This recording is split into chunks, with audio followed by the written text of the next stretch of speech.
Il était une fois une famille qui décida de faire une excursion dans le désert du Sahara. Ils étaient 4, le père, la mère et leurs 2 enfants, un garçon et une fille. Au début, tout se passa bien. Ils marchèrent dans les dunes de sable, profitant de la beauté du paysage. Mais bientôt, la chaleur devint insupportable et leur eau commença à diminuer. C'est alors qu'ils virent une ombre au loin. C'était une caravane, et ils se précipitèrent vers elle pour demander de l'eau. Mais quelque chose n'allait pas. Les hommes de la caravane avaient des yeux sombres et des sourires sinistres. Leur eau avait un goût étrange. La famille décida de partir rapidement, mais les hommes de la caravane les suivirent. La nuit tomba et ils se retrouvèrent seuls dans le désert, sans eau ni nourriture. Et c'est alors que les choses commencèrent à devenir vraiment effrayantes. Des voix étranges semblaient venir du sable lui-même.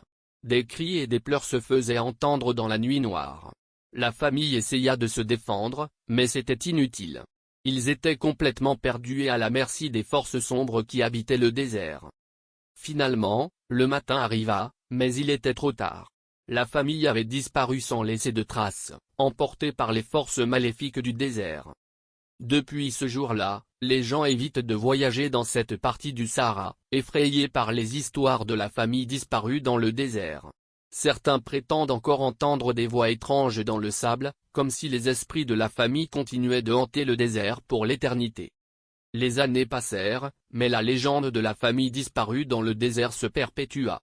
Les gens racontaient des histoires de voix étranges, de tempêtes de sable soudaines et de visions d'une famille fantomatique errant dans les dunes. Certains voyageurs téméraires se risquaient encore à traverser cette partie du désert, mais ils revenaient souvent avec des histoires de malheur et de malédiction. La région était devenue une zone maudite, où les gens craignaient de s'aventurer. Pourtant, il y avait une personne qui ne croyait pas aux légendes.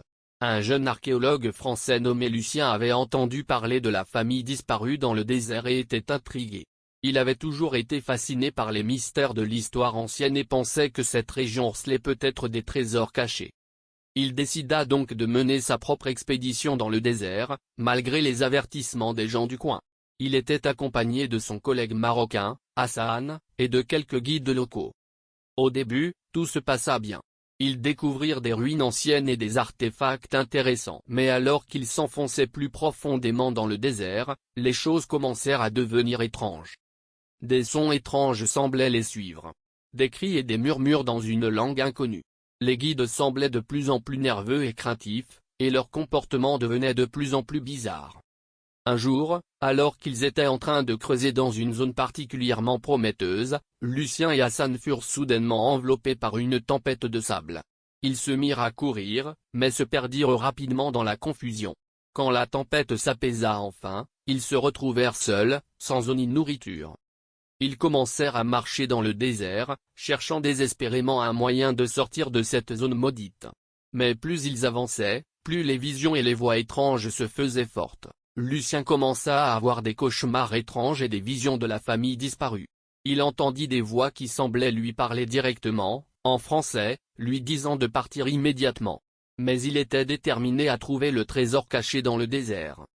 Finalement, après des jours de marche épuisante, ils arrivèrent à un ancien temple caché dans les dunes de sable. Le temple était rempli d'objets anciens, de bijoux en or et de pierres précieuses. Lucien et Hassan étaient ravis de leur découverte, mais leur joie fut de courte durée. Soudain, des ombres sombres se mirent à bouger dans les coins les plus obscurs du temple. Des cris et des hurlements étranges commencèrent à retentir dans les murs en pierre. Lucien et Hassan savaient maintenant qu'ils avaient commis une grave erreur en venant dans cette zone maudite. Ils se précipitèrent vers la sortie. Mais avant même qu'ils puissent atteindre la sortie, une force invisible les repoussa en arrière. Les portes du temple se fermèrent brusquement, les emprisonnant à l'intérieur. Lucien et Hassan se retrouvèrent piégés dans un cauchemar éveillé. Des ombres effrayantes les poursuivaient dans les couloirs sombres et les salles du temple, les faisant trébucher et tomber. Des voix étranges leur chuchotaient des avertissements et des malédictions. Au bout de plusieurs heures, ils finirent par trouver une sortie. Mais à leur grande horreur, ils se rendirent compte qu'ils étaient sortis du temple par un autre portail, un portail menant à un monde parallèle. Un monde de cauchemars, où les créatures les plus horribles de l'imagination humaine semblaient les attendre. Lucien et Hassan se mirent alors à courir pour leur vie, essayant désespérément de trouver un moyen de rentrer chez eux. Mais à chaque tournant, ils étaient confrontés à de nouveaux horreurs. Des monstres sanguinaires, des goules hurlantes, des spectres sans visage.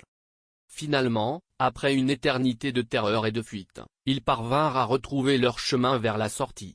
Mais en sortant, ils se rendirent compte qu'ils avaient été piégés dans le monde parallèle pendant des années.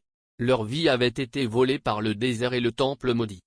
Ils retournèrent en France, mais ils n'étaient plus les mêmes. Les visions et les voix étranges les hantaient toujours, même dans leur vie quotidienne. Ils avaient été marqués à jamais par leur aventure dans le désert maudit.